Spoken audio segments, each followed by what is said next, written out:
אל תקרא הליכות אלא הלכות. Chazak ubaruch rabotai vesorot tovot. On est le 15 dans le mois de Kislev. Aujourd'hui, Lula de un grand rabbin, un très grand rabbin, très connu, Rabbi Yehuda Hanassi. Rabbi Yehuda Hanassi, celui qui a écrit tous les Mishnah. Il a cité les Mishnah, il a fait tout le résumé de tous les avis différents qu'il y avait. On remonte à une période un peu plus que 1800 ans en arrière. Il est enterré dans Bet Shaharim, sur le chemin vers Tibériade. Il a vécu dans le nord. Et pour comprendre aujourd'hui déjà la grandeur de ce grand maître, que dans le Talmud, à la fin de Sota, c'est marqué Mishen Niftar Rabbi.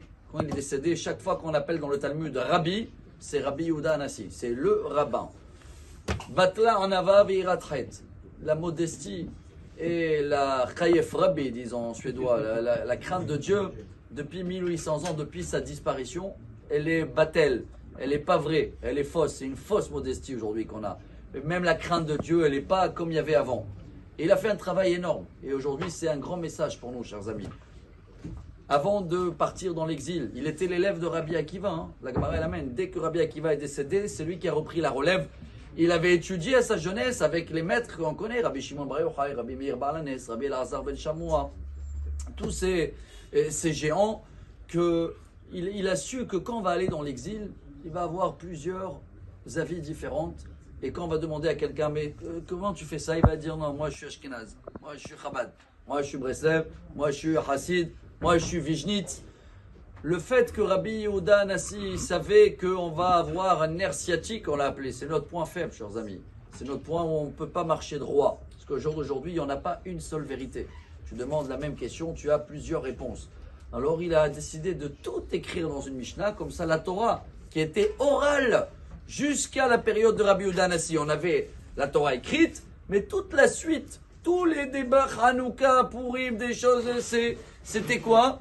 Oral, transmis de maître à ses élèves. Il savait que s'il ne va pas l'écrire, on va oublier. C'est pour ça qu'il a écrit ce Shisha Sidre Mishnah. Mishnah en hébreu, vient du mot lishnot, répéter, pour pas qu'on va oublier. Mais déjà dans la Mishnah, il y a eu plusieurs avis différents. Et c'est notre point qu'on doit travailler en ce moment, jusqu'à Hanouka, Rabotai. Quand quelqu'un il fait quelque chose, avant de le dire c'est péché, il faut que tu aies les sources. Où c'est marqué ça? Si tu n'as pas les sources, c'est péché de dire c'est péché.